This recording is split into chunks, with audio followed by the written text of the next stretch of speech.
Sir, पहली बात तो यह है कि सरकारें मिडिल क्लास को एक आत्मा रहित कंकाल समझती हैं जिसकी हड्डियों पे चढ़ के $5 ट्रिलियन इकोनॉमी बनाना चाहती हैं। गरीबों के लिए तो अक्सर सब्सिडीज और स्कीम्स लाई जाती हैं जो कि लानी भी चाहिए। अमीरों के लिए production linked incentives, rebate, tax incentives, न जाने क्या क्या लाया जाता है, लेकिन इस देश के मिडिल क्लास को कुछ हासिल नहीं होता। ऐसा लगता है कि सरकारें समझती हैं कि देश के मिडिल क्लास के ना सपने हैं ना अरमान है, लेकिन वो सोने का अंडा देने वाली वो मुर्गी है जिसकी गर्दन जब चाहे मरोड़ के टैक्स वसूल लिया जाए। सबसे पहले तो सर आपका धन्यवाद कि आपने यूनियन बजट 2025-26 पर आम आदमी पार्टी की ओर से मुझे बात रखने का मौका दिया। सर, इस बजट को सरकार ने मिडिल क्लास का बजट कहकर बताया और कहा कि ये मिडिल क्लास की सारी समस्याओं का हल है इस बजट में। तो सबसे पहले सर मैं मिडिल क्लास की चर्चा करना चाहूँगा, उसके बाद अपने भाषण के अन्य भागों पे जाता जाऊँगा। सर, पहली बात तो यह है कि सरकारें मिडिल क्लास को एक आत्मा रहित कंकाल समझती हैं जिसकी हड्डियों पे चढ़ के $5 ट्रिलियन इकोनॉमी बनाना चाहती हैं। सर, इस देश का मिडिल क्लास कमर तोड़ मेहनत करता है, लेकिन इस मेहनत के बावजूद मिडिल क्लास गरीब हो रहा है, अमीर नहीं हो रहा। गरीबों के लिए तो अक्सर सब्सिडीज और स्कीम्स लाई जाती हैं जो कि लानी भी चाहिए। अमीरों के लिए production linked incentives, rebate, tax incentives, न जाने क्या क्या लाया जाता है, लेकिन इस देश के मिडिल क्लास को कुछ हासिल नहीं होता। ऐसा लगता है कि सरकारें समझती हैं कि देश के मिडिल क्लास के ना सपने हैं ना अरमान है, लेकिन वो सोने का अंडा देने वाली वो मुर्गी है जिसकी गर्दन जब चाहे मरोड़ के टैक्स वसूल लिया जाए। इसी के चलते सर मैं कहना चाहता हूं कि इस देश में मांग यानी कि डिमांड इसलिए गिर रही है क्योंकि इस देश का मिडिल क्लास सिकुड़ रहा है। तमाम आंकड़े एफएमसीजी सेक्टर से लेके गाड़ी बेचने वाले कंपनियों के सेल्स के आप उठाकर देखेंगे तो वो आपको यही बताएंगे कि इस देश का मिडिल क्लास खर्च नहीं कर रहा, और खर्च इसलिए नहीं कर रहा क्योंकि उसकी जेब में आमदनी ही नहीं है। मिडिल क्लास खाली सेंसस के लिए नहीं है सर, उसके भी अपने अरमान हैं, उसके अपने सपने हैं। 1989 में यूनाइटेड स्टेट्स ऑफ अमेरिका में एक पिक्चर बनी थी जिसका नाम था Honey I shrunk the kids. मुझे लगता है भारत देश में वर्ष 2025 में पिक्चर बननी चाहिए honey I shrunk India's middle class. Sir, मैं आपको साफ तौर पे बताना चाहता हूं कि मिडिल क्लास टैक्स उससे वसूला जाता है जैसे उससे किसी अधिकार से हम टैक्स ले रहे हैं और सुविधा उसको एहसान मुताबिक दी जाती है। सर, नेस्ले इंडिया के अभी आंकड़े आए जो इस देश की सबसे बड़ी एफएमसीजी कंपनियों में आता है। उस आंकड़ों में यह पता लगा कि 8 वित्तीय वर्षों में इस वर्ष सबसे कम ग्रोथ उन्होंने दर्ज कराई है। और जब नेस्ले इंडिया के चेयरमैन से यह बात पूछी गई कि क्यों आप अपनी लोएस्ट ग्रोथ पर आ गए, तो नेस्ले इंडिया के चेयरमैन ने कहा कि भारत का मिडिल क्लास खरीद नहीं रहा, भारत का मिडिल क्लास सिकुड़ रहा है। मैं महंगी गाड़ी और महंगे मकानों की बात नहीं कर रहा सर, लेकिन सस्ती गाड़ी और सस्ते मकान जो मिडिल क्लास खरीदता है उनकी डिमांड घटती जा रही है, उसकी प्रोडक्शन घटती जा रही है, जिसका सीधा इंपैक्ट हमारी इकोनॉमी पर है। काफी चर्चा हुई सर सरकार द्वारा कि हम मिडिल क्लास के लिए 12 लाख की टैक्स रियायत लेकर आए। मैं सर बतौर चार्टर्ड अकाउंटेंट ये बताना चाहता हूं कि ना ही ये टैक्स एग्जेम्पशन है, ना ही ये टैक्स डिडक्शन है, ये एकमात्र टैक्स रिबेट है। इस रिबेट का स्वागत हम सब करते हैं, हम सबको खुशी हुई, लेकिन मैं आपको इन तीनों में फर्क बताना चाहता हूं और ये दिखाना चाहता हूं कि कैसे चोर दरवाजे से इंडियन मिडिल क्लास से अभी भी इनकम टैक्स वसूला जा रहा है। पहली चीज सर, ये इनकम टैक्स एग्जेम्पशन नहीं है। एग्जेम्पशन होता है जैसे एक सोर्स ऑफ इनकम पर इनकम टैक्स लगे ही ना, जैसे कि इस देश में एग्रीकल्चरल इनकम, खेती बाड़ी से जो कमाई होती है उस पर कोई इनकम टैक्स नहीं लगता। ये वो नहीं है। ये टैक्स डिडक्शन भी नहीं है। टैक्स डिडक्शन होता है कि फर्ज करिए आपने साल में 15 लाख रुपए कमाए, इनकम टैक्स डिडक्शन आपको 12 लाख रुपए की मिली, तो 15 घटा 12 3 लाख पर आपको इनकम टैक्स देना पड़ेगा। ये टैक्स डिडक्शन भी नहीं है, ये टैक्स रिबेट है। यानी कि 12 लाख तक अगर आपने पैसा कमाया साल में तो आपको इनकम टैक्स नहीं देना, लेकिन जैसे ही 12 लाख से ज्यादा, फर्ज करिए आपने 12 लाख 1,000 रुपए कमाया, तो पूरे 12 लाख 1,000 पे आपके स्लैब अनुसार आपसे इनकम टैक्स वसूला जाएगा। और दूसरी चीज, कैपिटल गेन्स पे, यानी कि अगर आप अपने कोई मकान बेचते हैं, सोना बेचते हैं, इक्विटीज बेचते हैं, शेयर्स बेचते हैं, उस पर जो कैपिटल गेन पे, मुनाफे पे लगता है टैक्स, वो इस 12 लाख की सीमा में नहीं आएगा, उस पर आपको अतिरिक्त टैक्स देना पड़ेगा। सर, लेकिन इस 12 लाख की रियायत से कितने लोगों को भारत देश में फायदा हुआ, यह भी समझने की आवश्यकता है। हम 140 करोड़ की आबादी वाले देश में रहते हैं, जिसमें मात्र 8 करोड़ लोग इनकम टैक्स की रिटर्न भरते हैं, और इन 8 करोड़ लोगों में से मात्र 3 करोड़ लोग इनकम टैक्स भी भरते हैं। यानी कि 8 करोड़ लोग इनकम टैक्स की रिटर्न भरते हैं, 5 करोड़ लोग जीरो इनकम दिखा के अपनी इनकम टैक्स की रिटर्न भरते हैं, जीरो टैक्सेबल इनकम, और उनसे कोई इनकम टैक्स नहीं वसूलती। लेकिन जो बाकी 3 करोड़ बचे, मात्र वो ही इनकम टैक्स भरते हैं। तो किन लोगों का फायदा हो रहा है, यह भी समझने की आवश्यकता है। और इसका मुकाबला आप करिए सर, सीएमआई का डेटा बताता है कि इस देश में कंजम्पशन के आधार पे 43 करोड़ इंडियंस, 43 करोड़ भारतीय भारत की मिडिल क्लास में आते हैं। 43 करोड़ में से मात्र 2 से 3 करोड़ लोगों को ही इसका फायदा होने जा रहा है। उसका हम स्वागत करते हैं, लेकिन बाकियों के लिए क्या? वित्त मंत्री जी ने यह फैसला जब सुनाया तो कहा कि इससे भारत की कंजम्पशन बढ़ेगी, खपत बढ़ेगी, और इकोनॉमी का चक्का, इकोनॉमी का पहिया चलने लग जाएगा। मैं आपको बताना चाहता हूं और इस सदन में भविष्यवाणी करता हूं सर, कि इस टैक्स रियायत से इस देश की कंजम्पशन नहीं बढ़ने वाली। अगर आप वास्तव में इस देश की खपत यानी कि कंजम्पशन बढ़ाना चाहते हैं, तो आपको इनकम टैक्स के साथ साथ जीएसटी नाम का टैक्स कम करना पड़ेगा, क्योंकि जीएसटी वो टैक्स है जो इस देश का अमीर से अमीर आदमी और गरीब से गरीब आदमी भी देता है। जब गरीब आदमी अपने घर में चूल्हा जलाने के लिए माचिस खरीदता है तो उस पर भी जीएसटी देता है, और अमीर आदमी जब सफर करने के लिए मर्सिडीज और बीएमडब्ल्यू खरीदता है उस पर भी जीएसटी देता है। जीएसटी वो लोग भी देते हैं जो इनकम टैक्स नहीं भरते, जीएसटी वो लोग भी देते हैं जिनको सरकार, उन 80 करोड़ भारतीयों को जिनको फ्री राशन देती है, जीएसटी उनसे भी वसूला जाता है। तो सही मायने में अगर आप भारत में खपत यानी कि कंजम्पशन को बढ़ाना चाहते हैं, इकोनॉमी रिवाइव करना चाहते हैं, तो आपको जीएसटी कम करना पड़ेगा और जीएसटी स्ट्रीमलाइन करना पड़ेगा। सर, मिडिल क्लास इस देश का सबसे देशभक्त क्लास है, जो सबसे ज्यादा टैक्स देता है। और सर, जब नौकरी से लौटता हुआ साधारण पैंट शर्ट पहने मिडिल क्लास का आदमी मेट्रो की लाइन में खड़ा होता है, तो उसे यह चिंता नहीं होती कि घर जाकर कौन सी पिक्चर देखूंगा या कौन सा पकवान खाऊंगा। उसे यह चिंता होती है कि मैं अगले हफ्ते अपने बच्चों की फीस कैसे भरूंगा, बाबूजी का ऑपरेशन कैसे कराऊंगा, या बड़े साल नौकरी कर ली, अब एक स्कूटी खरीद लेता हूं। लेकिन जब बाजार जाता है तो पता लगता है वो स्कूटी जो 4 लाख की, जो 40,000 की मिलती थी, वो अब 1 लाख रुपए की मिलने लगी, या वो ऑल्टो गाड़ी जो 3-3.5 लाख की मिलती थी अब 10 लाख रुपए की मिलने लगी। ये सच्चाई है सर, और इसलिए है क्योंकि सर सैलरी बढ़ती नहीं, बचत होती नहीं, सिर्फ और सिर्फ महंगाई बढ़ती है। और सर, मैं ये भी आपको बताना चाहूंगा, रिपोर्ट्स बताती है, इकोनॉमिक सर्वे ऑफ इंडिया बताता है कि सैलरी औसतन मात्र 3% बढ़ी है पिछले वित्तीय वर्ष में, जबकि food inflation 10%, health care inflation 15%, और कंज्यूमर प्राइस इन्फ्लेशन और न जाने कितनी इन्फ्लेशन तो इनसे कहीं ज्यादा ऊपर आंकड़ों पर आज मंडरा रही है। लेकिन उसके मुकाबले सैलरी मात्र 3% बढ़ी है। सर, देश का मिडिल क्लास एक बहुत बड़े डेट ट्रैप में भी फंसने जा रहा है। मैं ये भी भविष्यवाणी आज करना चाहूंगा, क्योंकि भारत का household debt to GDP ratio आज 40% पे खड़ा हो गया। सरल भाषा में बताऊं तो भारत के मिडिल क्लास परिवार आज रोजमर्रा के जीवन के लिए, अपने डेली एक्सपेंसेस के लिए लोन लेने पर मजबूर हो गए हैं, चाहे वो पर्सनल लोन हो, चाहे वो क्रेडिट कार्ड के जरिए हो, या चाहे वो अन्य प्रकार से फाइनेंशियल इंस्टीट्यूशन से ब्याज पर पैसा लेना हो। यानी कि जो सैलरी 1 तारीख को आती है, वो पहले ही आपके रोजमर्रा के जीवन में जो आपने खर्चा करने के लिए ब्याज पर पैसा लिया हुआ है, उसके भुगतान में लग जाती है। और इंडिया का मिडिल क्लास एक डेट ट्रैप में फंसता जा रहा है। ये लोन कोई मकान बनाने के लिए या दफ्तर खरीदने के लिए या एसेट क्रिएशन के लिए नहीं है, ये day to day expenses meet करने के लिए, जो भारत के मिडिल क्लास को एक डेट ट्रैप में खड़ा करता जा रहा है। सर, सैलरी तो 7 तारीख को आती है महीने की, लेकिन 1 तारीख को मकान मालिक आ जाता है दरवाजे पे दरवाजा खटखटाने की, किराया दो। और सारी उम्र काम करने के बाद एक मिडिल क्लास का आदमी सोचता है कि अंत में रिटायरमेंट के समय एक छोटा सा अपना मकान, जमीन खरीद के मकान बनाऊंगा।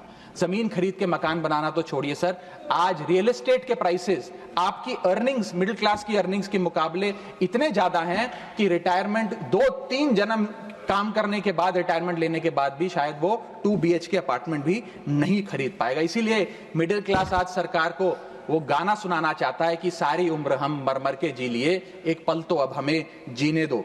सच्चाई यह है सर कि मिडिल क्लास के घरों में जब कभी शादी का कार्ड आता है तो चिंता हो जाती है कि सगन में कितना पैसा देना पड़ेगा और साथ ही साथ नया सूट सिलवाना पड़ेगा, ट्रेन का खर्चा हो जाएगा, एटसेट्रा।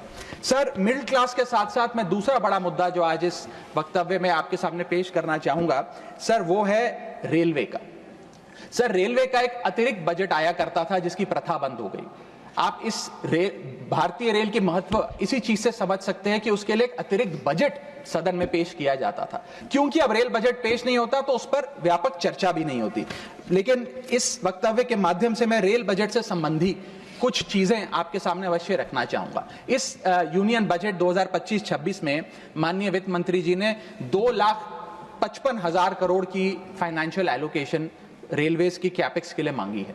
ये 2009 से 2014 के बीच में लगभग 50,000 करोड़ होती थी, जो आज इतने गुना 5 गुना बढ़ के 2.5 लाख करोड़ से ऊपर हो गई है।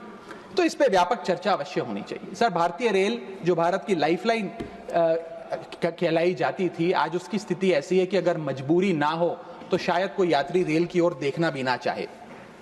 रेल जनता का रेल जरूर बना रही है और इसका कारण यह है कि भारतीय रेल को अपनी पीआर, सोशल मीडिया कैंपेन्स और रील्स ज्यादा पसंद है, ना कि रेल की सुविधाओं को कैसे बेहतर करना है वो पसंद है। सर, भारतीय रेल एक समय इस देश के 140 करोड़ आबादी का गौरव और उम्मीद हुआ करती थी, गरीबों का सहारा हुआ करती थी। लेकिन आज मैं बताना चाहता हूं कि भारतीय रेल की वो स्थिति है जो शायद ही पूरे सब कॉन्टिनेंट के तमाम रेलवे से अगर आप कंपेयर करें तो बद से बदतर होती जा रही है। सर, जितनी आबादी ऑस्ट्रेलिया की है, स्विट्जरलैंड की है, डेनमार्क की है, स्वीडन की और अन्य देशों की है, उससे ज्यादा लोग भारतीय रेल में रोज सफर करते हैं। सर, इतना महत्व है भारत की रेलवे का। लेकिन कई बड़ी चिंताएं आज भारत के एक आम रेल यात्री को सता रही हैं, जो मैं चाहूंगा इस बजटरी एलोकेशन के माध्यम से वित्त मंत्री जी और रेल मंत्री जी इसे एड्रेस करें। पहला है सर, घटती रफ्तार और बढ़ता किराया। सर, जहां दुनिया की ट्रैवल की रफ्तार बढ़ रही है, वहीं भारतीय रेल जो हमारी लाइफलाइन है उसकी रफ्तार घट रही है। पहले तो सर शताब्दी और राजधानी की स्पीड कम कर दी गई ताकि वंदे भारत की स्पीड बढ़ा दी जाए और उसको फास्टेस्ट ट्रेन घोषित किया जाए। लेकिन अब जून 2024 की रिपोर्ट बताती है कि वंदे भारत की भी स्पीड को कम कर दिया गया है। बताया जा रहा है कि हमारे रेल ट्रैक्स उतने पर्याप्त नहीं है कि इतनी तेज रफ्तार पे वंदे भारत भाग सके। सर, आज हम विश्व गुरु बनने तो अवश्य चले हैं, लेकिन यह बात जाननी भी जरूरी है कि चीन और जापान की सबसे स्लोएस्ट रफ्तार पे चलने वाली ट्रेन भारत की सबसे फास्टेस्ट रफ्तार पे चलने वाली ट्रेन से कहीं ज्यादा तेज दौड़ती है। सर, और अगर रेल धीमी होगी तो देश की इकोनॉमी, देश की अर्थव्यवस्था का चक्का धीमा चलेगा।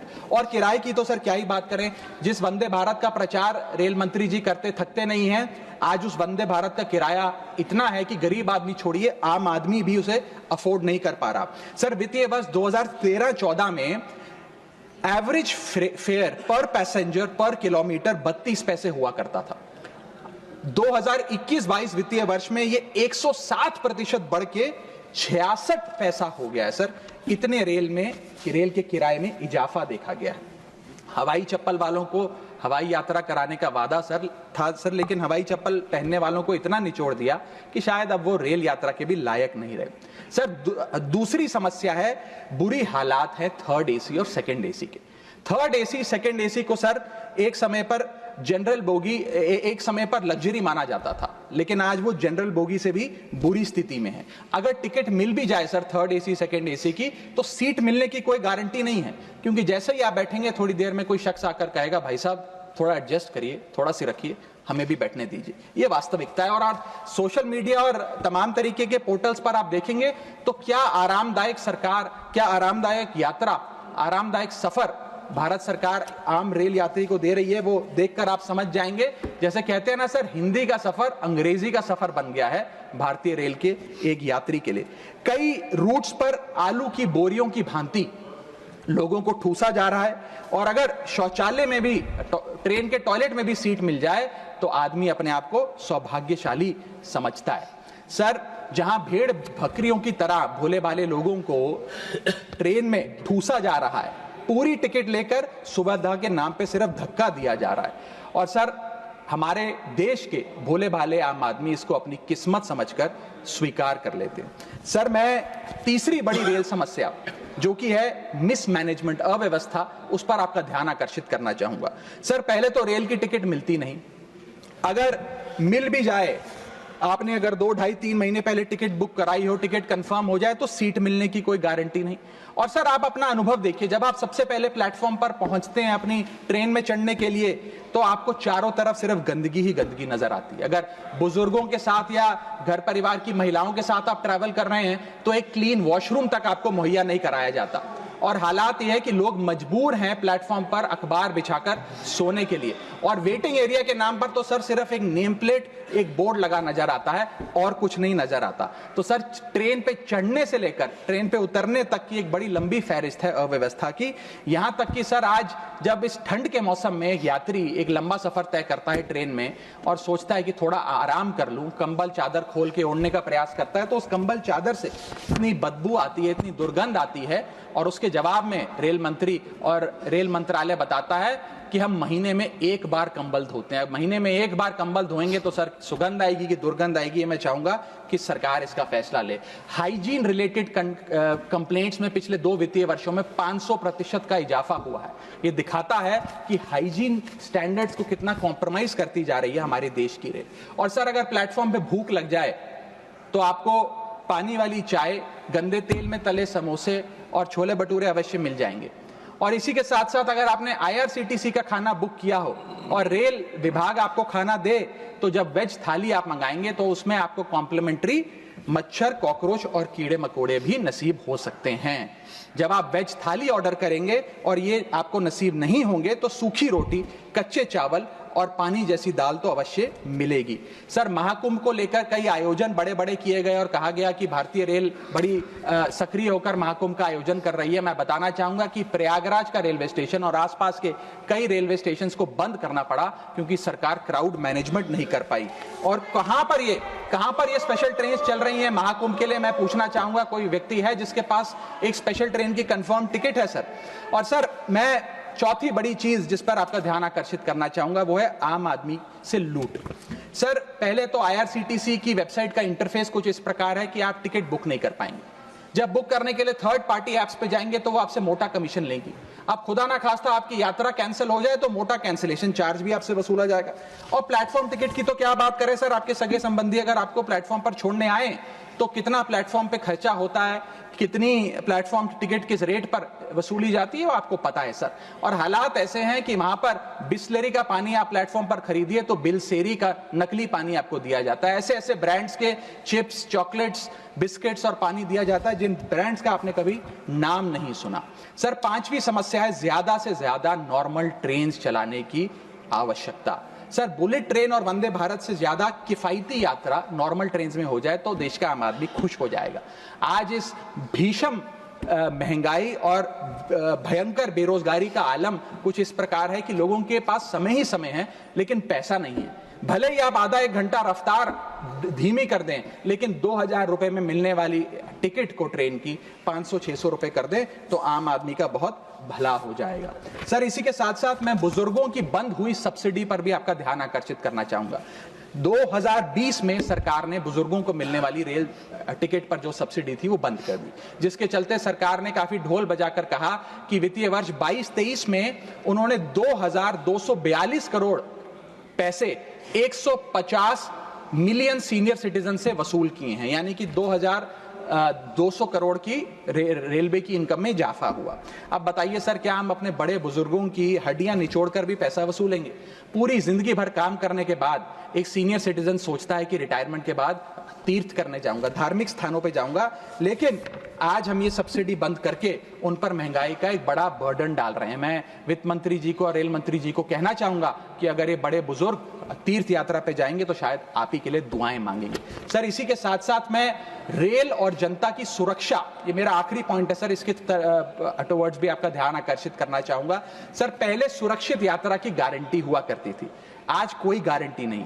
रेल मंत्री कहते हैं हमने कवच सिस्टम नाम का एक नया सिस्टम लागू किया है जिससे अब रेल दुर्घटनाएं बंद हो जाएंगी। सर, क्या 1 महीना भी ऐसा बीता कवच सिस्टम लागू होने के बाद जब रेल दुर्घटना का कोई समाचार हमारे पास नहीं आया। सर, बीते 5 सालों में 200 से ज्यादा रेल एक्सीडेंट्स हुए हैं, जिसमें 400 से ज्यादा लोगों की मौत और अनगिनत लोग इंजर हुए हैं। सीएजी की वर्ष 2000 जो अभी रिपोर्ट आई वो बताती है कि वित्तीय वर्ष 2018 से 2021 के भीतर जितनी भी ट्रेन एक्सीडेंट्स हुए उसका 75% कारण लैक ऑफ ट्रैक मेंटेनेंस, यानी कि रेल ट्रैक की मेंटेनेंस में जो कमी है उसकी वजह से रेल की दुर्घटनाएं हो रही हैं। हम ये हाउस 2.5 लाख करोड़ रुपए सैंक्शन करने जा रहा है भारतीय रेल को। मुझे उम्मीद है कि कम से कम ट्रैक मेंटेनेंस तो ठीक ठाक तरीके से रेलवे विभाग कराएगा।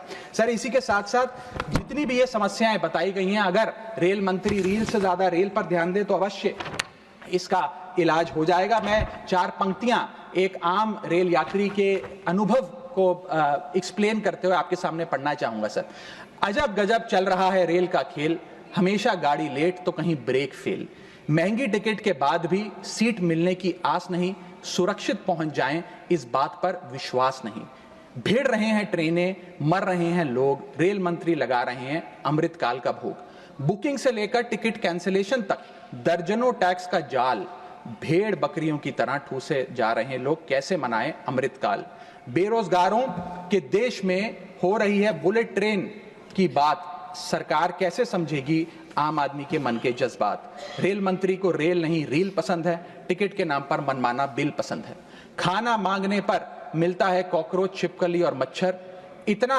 बदहाल हो चुका है हमारी लाइफलाइन का स्ट्रक्चर, आखिर कैसे सुधरेगी व्यवस्था, कैसे बदलेंगे हालात, सरकार समझने को तैयार नहीं आम आदमी के जज्बात। सर, मैं अपने अगले भाग में आपका ध्यान आकर्षित करना चाहूंगा, जो new administration United states of America में आई है उसका क्या इकोनॉमिक आर्थिक इंपैक्ट भारतीय अर्थव्यवस्था पर पड़ने जा रहा है।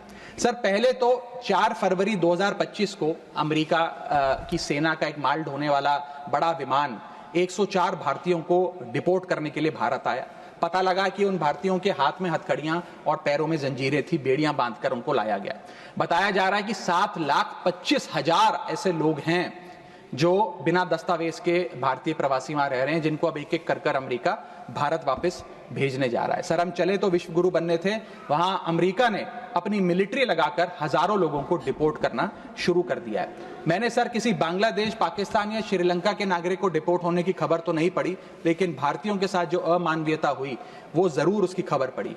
सर, मैं ये स्पष्ट करना चाहता हूं कि इलीगल माइग्रेशन को तो शायद इलीगल इमिग्रेशन को सदन में बैठा कोई भी व्यक्ति सपोर्ट नहीं करेगा, लेकिन सर जो उस नाउमीदी के शिकार रोजगार की तलाश में युवा गए, उनके साथ जो इनह्यूमन ट्रीटमेंट हुआ उसको लेकर तो हमें आवाज बुलंद करनी चाहिए। सर, 40 घंटे तक उनके हाथों और पैरों में बेड़ियां बांध के रखा गया, वॉशरूम तक नहीं जाने दिया गया। सर, इसको लेकर मुझे लगता है शायद इस देश के हर नागरिक का खून खौलता होगा।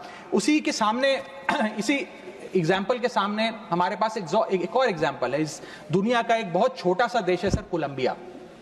कोलंबिया के राष्ट्रपति गुस्तावो को जब पता लगा कि अमेरिका से एक सेना का माल ढोने वाला विमान इसी प्रकार कोलंबिया के नागरिकों को जो बिना दस्तावेज के वहां पाए गए कोलंबिया छोड़ने के लिए आ रहा है, तो उन्होंने उस विमान को लैंडिंग की अनुमति नहीं दी। उन्होंने कहा कि मैं अपना विमान भेजूंगा, कोलंबिया सरकार का विमान, और पूरे सम्मानजनक तरीके से मैं अपने नागरिकों को वापस लाऊंगा। सर, वास्तव में कोलंबिया जो डटकर अमेरिका के सामने खड़ा हो गया, वो असल विश्व गुरु बना इस महीने में तो। और मैं मिनिस्टर ऑफ एक्सटर्नल अफेयर्स से भी पूछना चाहूंगा सर कि वो खुद क्यों नहीं गए इन नागरिकों को, हमारे भाइयों बहनों को रिसीव करने, क्यों हमने जहाज नहीं भेजा, अपना भारतीय वायुसेना का जहाज उनको वापस लाने के लिए। और जब हमारे पास पहले से ही सूची थी कि इन 104 भारतीयों को डिपोर्ट किया जा रहा है, तो हमने इसके खिलाफ प्रोटेस्ट क्यों नहीं किया? क्या अमेरिकी दूतावास से किसी को बुलाया, किसी से चर्चा करी, अपना विरोध दर्ज कराया? और अंत में सर, गुजरात, उत्तर प्रदेश, महाराष्ट्र, पंजाब और हरियाणा, इन तमाम राज्यों के ये लोग थे जो आए, लेकिन प्लेन को न जाने किस कारणवश अमृतसर में उतारा गया। मैं चाहूंगा इस विषय पर भी, इस स्ट्रैटेजिक डिसीजन पर भी माननीय विदेश मंत्री जी ध्यान आकर्षित करें सदन का। सर, क्या आपने कभी सुना है कि स्विट्जरलैंड का कोई नागरिक, डेनमार्क का कोई नागरिक, ब्रिटेन का कोई नागरिक, नीदरलैंड का कोई नागरिक डंकी रूट के माध्यम से अमेरिका गया हो नौकरी की तलाश में? नहीं सुना होगा सर। भारतीय ही क्यों मजबूर है डंकी रूट के माध्यम से अमेरिका पहुंचकर वहां पर मेहनत मजदूरी, छोटी मोटी लेबर का काम करने के लिए। वो इसलिए सर क्योंकि इस देश में तमाम सरकारों ने हमारे देश के युवा को बेरोजगार रखा। वादा तो था सर 2 करोड़ नौकरियां देने का, लेकिन वो 2 करोड़ नौकरियां दे नहीं पाई सरकार। शायद लैक ऑफ अपॉर्चुनिटीज और अनएम्प्लॉयमेंट के चलते लोग अमेरिका जाने को मजबूर हो गए। मैं बताना चाहूंगा सर, आप इसको इस परिप्रेक्ष्य में भी देखने की कोशिश करें कि अमेरिका के सबसे पिछड़े राज्यों में एक राज्य है मिसिसिपी जो आता है। मिसिसिपी राज्य में अमेरिका की सबसे लोएस्ट पर कैपिटा इनकम है।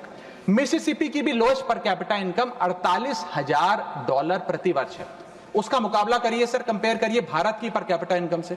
भारत की पर कैपिटा इनकम मात्र $1160 है। कहां अमेरिका की सबसे गरीब राज्य की पर कैपिटा इनकम, यानी कि साल में औसतन मिसिसिपी में रहने वाला एक आदमी $48,000 कमाता है, वहां एक भारतीय औसतन $1160 कमाता है। तो क्यों नहीं कोई बेहतर जिंदगी के लिए, ज्यादा पैसा कमाने के लिए अमेरिका जाने पर मजबूर होगा सर। मैं डोनाल्ड ट्रंप एडमिनिस्ट्रेशन की जो इकोनॉमिक इंपैक्ट भारत पे पड़ने जा रहा है उस पर भी आपका ध्यान आकर्षित करना चाहूंगा सर। सबसे पहले H1B वीजास। ये H1B वीजा जो अब भारी रिस्ट्रिक्शंस के साए में फंसे हुए हैं, इसका सबसे ज्यादा अगर नुकसान किसी को होगा तो भारतीयों को होगा सर। वर्ष 2023 में 3,86,000 H1B वीजा एप्लीकेशन अमेरिकी सरकार को आई, जिसमें से 72% एप्लीकेशन भारतीयों की थी। यानी कि अगर H1B मुश्किल होगा तो सबसे ज्यादा मार भारत के स्किल्ड लोगों को पड़ेगी। दूसरा, स्ट्रिक्टर H1B वीजा। अगर स्ट्रिक्टर H1B वीजा होगा और H1B वीजा वालों के वेज में मॉड्यूलेशन करी जाएगी, उसके चलते तमाम वो कंपनियां जो भारतीयों को रोजगार देती हैं अमेरिका में, वो भारतीयों को निकाल कर लोकल अमेरिकन्स को जॉब्स देंगी, जिसके चलते बहुत बड़ी बेरोजगारी की फौज, हिंदुस्तानियों की फौज परेशान हो जाएगी, भारत वापस आने को मजबूर हो जाएगी। सर, तीसरा पॉइंट, ट्रंप के प्रपोज्ड टैरिफ्स। ये टैरिफ्स क्या है सर, जिसकी इतनी चर्चा होती है कि ट्रंप एडमिनिस्ट्रेशन टैरिफ लगाने जा रहा है, प्रपोज टैरिफ लगाने जा रहा है। उसका सरल मैं एक उदाहरण के माध्यम से आपको समझाना चाहूंगा। टैरिफ को आप एक इंपोर्ट ड्यूटी के चश्मे से भी समझ सकते हैं। मान लीजिए अमेरिका में बैठा एक बायर हिंदुस्तान के एक मैन्युफैक्चरर से एक शर्ट खरीदता है 100 रुपए की। आज वो शर्ट उसे 100 रुपए की पड़ती है, लेकिन अगर ये अमेरिका की नई हुकूमत, ट्रंप एडमिनिस्ट्रेशन 20% का टैरिफ शर्ट्स पर लगा दे, एपरल्स पर लगा दे, तो वो 100 रुपए की शर्ट अमेरिका के बायर को 100 रुपए की नहीं 120 रुपए की पड़ेगी। तो वो अमेरिका का बायर हिंदुस्तान से 120 रुपए की शर्ट खरीदने की बजाय 108 रुपए की, 105 रुपए की, 104 रुपए की वियतनाम, फिलीपींस और बांग्लादेश जैसे देशों से खरीदेगा। यह है टैरिफ का खेल, जिसके चलते एक्सपोर्ट्स घटेंगे, मांग घटेगी, कारखाने बंद होंगे, रोजगार जाएगा। सर, पहला आईटी एक्सपोर्ट्स। भारत $245 बिलियन का सालाना आईटी एक्सपोर्ट करता है। इसका 80% export United states of America को होता है। सबसे बड़ा प्रहार आईटी एक्सपोर्ट्स पे होगा। दूसरा, 15 से 25% यूएस टैरिफ्स इंडियन एपरल्स यानी कि टेक्सटाइल्स पर लगने जा रहे हैं, जिसका मैंने उदाहरण अभी आपको दिया। इसके चलते कॉस्ट एडवांटेज भारतीय मैन्युफैक्चरर्स की घट जाएगी, सोर्सिंग और बाइंग हिंदुस्तान से बंद हो जाएगी, और करीब करीब एस्टिमेट्स बताते हैं 2 मिलियन जॉब्स भारत की टेक्सटाइल और गारमेंट इंडस्ट्री की बंद हो जाएगी, जिसमें मेरे लुधियाने, पंजाब से लुधियाने में बहुत सारे टेक्सटाइल हब्स हैं, तमिलनाडु में है, गुजरात में, उनको सबको खामियाजा भुगतना पड़ेगा। सर, इसके साथ साथ propose tariffs on Indian pharmaceuticals Donald Trump administration लगाने जा रही है। आज जितने भी pharmaceutical products, generic drugs, generic दवाइयां भारत यूएस को एक्सपोर्ट करता है, उन सब पर यह इंपोर्ट ड्यूटी लग जाएगी। मैं आपको बताना चाहूंगा 40% यूएसए की जितनी खपत है उसके 40% जेनरिक दवाइयां और ड्रग्स भारत सप्लाई करता है। तो इतना बड़ा प्रहार भारत की इंडियन फार्मा इंडस्ट्री पे होने जा रहा है, जिसके चलते रेवेन्यू लॉसेस और जॉब लॉसेस होने जा रहे हैं। तीसरा point, proposed 25% US tariff on Indian auto companies. Automobile, auto parts बनाने वाली कंपनियों पर 25% की ड्यूटी लगाने जा रही है ट्रंप एडमिनिस्ट्रेशन, जिसके चलते $14 बिलियन का ट्रेड इंपैक्ट होने जा रहा है। और इसके चलते भारत में मैन्युफैक्चर हो रही ऑटोमोबाइल्स की डिमांड घटेगी, एक्सपोर्ट घटेगा, कारखाने बंद हो गए और 10 लाख से ज्यादा लोगों की नौकरियां जा सकती हैं। सर, चौथा और महत्वपूर्ण पॉइंट, एक बहुत बड़ी बेरोजगारों की फौज भारत की ऑलरेडी बेरोजगार फौज में जुड़ जाएगी।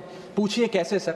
सर, 7,25,000 वो लोग जो बिना दस्तावेज के रह रहे हैं, जिन्हें अमेरिका कह रहा है हम भारत भेज देंगे। 1 मिलियन वो लोग जिनका ग्रीन कार्ड अभी पेंडिंग है, उनका ग्रीन कार्ड कैंसिल हो जाएगा।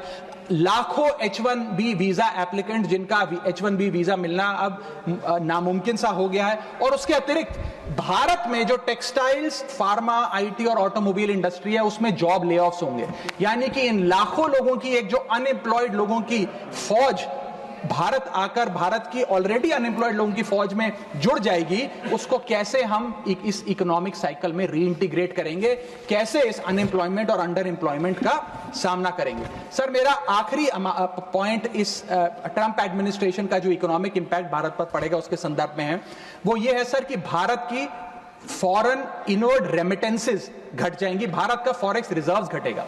सर वर्ष 2024 में डॉक्यूमेंटेड एंड अनडॉक्यूमेंटेड भारतीय प्रवासी भारतीय जो यूएस में रहते हैं उन्होंने कुल मिलाकर 111 बिलियन डॉलर भारत भेजे, यानी कि वहां पर जो आदमी रहता है वो कमाई करता है, वो पैसा हिंदुस्तान भेजता है ताकि हिंदुस्तान में जो उसका परिवार, बूढ़े माँ बाप, बीवी बच्चे, भाई बहन हैं, वो सम्मानजनक जीवन जी सकें। जब उनकी नौकरियां ही नहीं रहेंगी, जब वो पैसा ही नहीं कमाएंगे तो वो क्या पैसा भेजेंगे, जब वो पैसा नहीं भेजेंगे तो भारत के फॉरेक्स रिजर्व्स घटेंगे और फॉरेक्स रिजर्व्स घटने की वजह से रुपया और कमजोर होगा और डॉलर और मजबूत होगा। सर भारत की कॉर्पोरेट टैक्स कलेक्शंस में 3 से 4 हजार करोड़ का नुकसान होने जा रहा है इस ट्रंप एडमिनिस्ट्रेशन के प्रपोज टैरिफ्स की वजह से, और इंफोसिस, टीसीएस जैसी बड़ी बड़ी कंपनियां अब 80 से 90% अमेरिकी लोगों को नौकरियां देंगी। भारतीय जो H1B वीजा पे वहां काम कर रहे हैं उनको निकालने का काम शुरू होने जा रहा है। सर जो अमेरिका कहता है वो भारत हमेशा से करता है, एक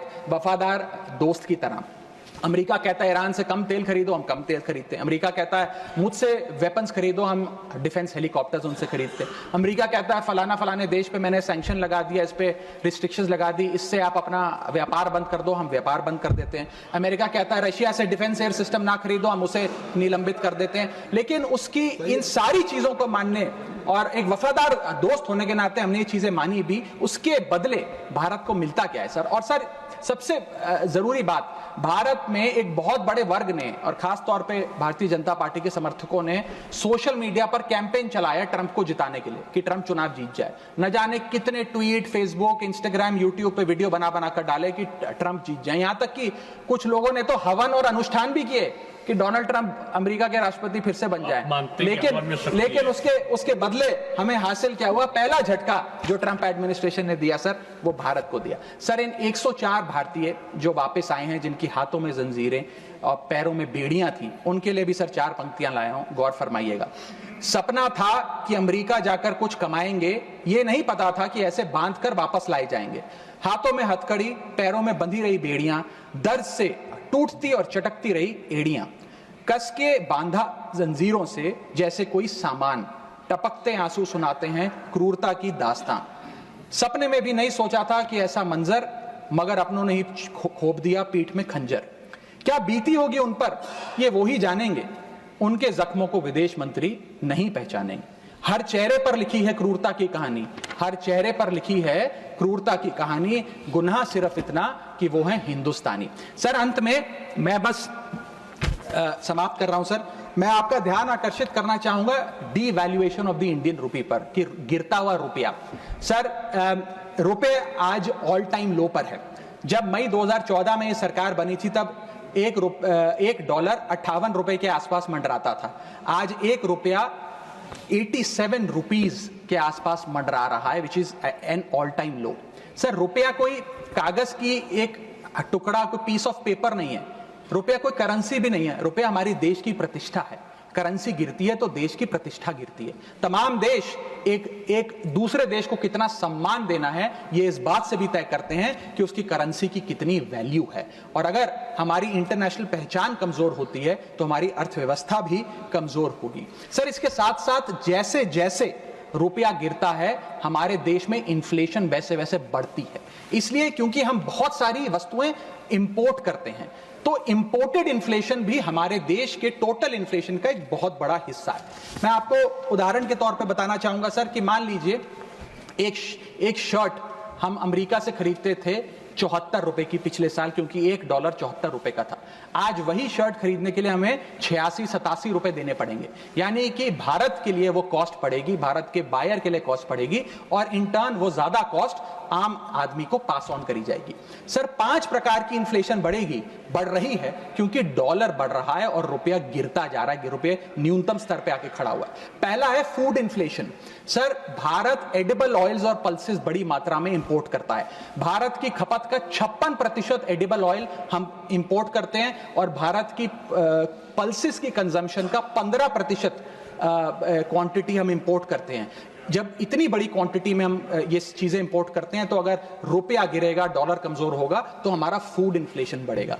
दूसरा इन्फ्लेशन जो बढ़ेगा वो है एनर्जी इन्फ्लेशन। सर हम अपने क्रूड ऑयल यानी कि पेट्रोल, डीजल और जेट फ्यूल्स जिसे मैं कहूं, उनको इंपोर्ट करते हैं। 85% भारत की जितनी खपत है उसका हम क्रूड ऑयल इंपोर्ट करते हैं अन्य देशों से। उसके अतिरिक्त कोल और नेचुरल गैस भी इंपोर्ट करते हैं। जब रुपया गिरेगा तो ये एनर्जी बास्केट की जो वस्तुएं हैं इनका दाम भी बढ़ेगा और ये और महंगी होती जाएंगी, और जब पेट्रोल डीजल के दाम बढ़ेंगे तो हर चीज पर इंपैक्ट आएगा, चाहे वो रोटी, कपड़ा, मकान, सब्जियां, फल और दूध ही क्यों ना हो। और इसी के चलते जब क्रूड ऑयल अंतर्राष्ट्रीय बाजार में घटता भी है, हम उसका लाभ अपने नागरिकों को नहीं दे पाते, क्योंकि भारत सरकार की तो जेब ढीली ही होती रहती है, क्योंकि रुपया गिर रहा है, ज्यादा रुपया हमें देना पड़ता है डॉलर खरीदने के लिए।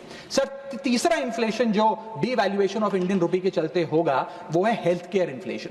बल्क ड्रग्स, मेडिकल इक्विपमेंट्स और हेल्थ केयर कंज्यूमेबल्स बड़ी तादाद में अन्य देशों से भारत खरीदता है, जिसके सारे कॉन्ट्रैक्ट्स डॉलर में सेटल किए जाते हैं।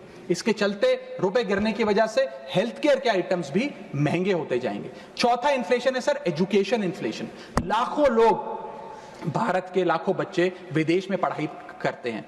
माँ बाप कमाते तो रुपए में हैं, लेकिन ट्यूशन फी, अकोमोडेशन फी, लिविंग एक्सपेंसेस, ये तमाम चीजें डॉलर में खर्च करने पे मजबूर होते हैं। इसीलिए सबसे ज्यादा अगर किसी को हिट करेगा ये डीवैल्यूएशन ऑफ द इंडियन रुपी, तो उन लोगों को करेगा जो विदेश में पढ़ रहे हैं। सर आज से 4 साल पहले एक संपन्न परिवार अगर अपने बच्चे को यूनाइटेड स्टेट्स ऑफ अमेरिका में 4 साल का अंडर ग्रेजुएशन कोर्स कराने के लिए भेजता था, तो करीब करीब 1 करोड़ रुपए का खर्चा आता था। आज क्योंकि डॉलर इतना मजबूत और रुपया इतना कमजोर हो गया है, ये अमाउंट बढ़ के 2 से 2.5 करोड़ रुपए हो गया। सर इसी के साथ साथ मैं बताना चाहूंगा कि 5वीं बड़ी इन्फ्लेशन जो इस देश में होने जा रही है गिरते हुए रुपए के चलते, वो है इलेक्ट्रॉनिक्स इन्फ्लेशन।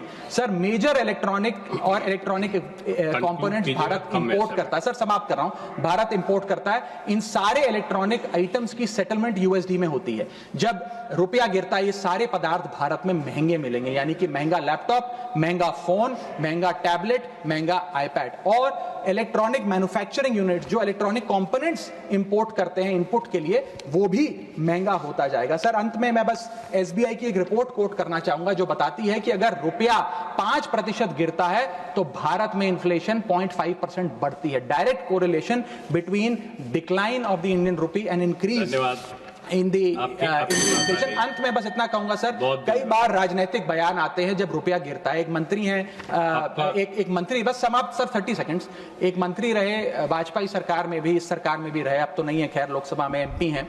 उन्होंने एक बयान दिया था जब रुपया गिरा था। उन्होंने कहा था the worth of the Indian rupee against the dollar was equivalent to Rahul Gandhi's age when UPA came to power.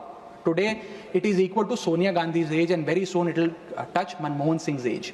Sir आज लोग वो कहां हैं? आज क्यों नहीं बयान देते? आज रुपए पे क्यों नहीं चिंता करते? अब कोई ध्यान क्यों नहीं देता?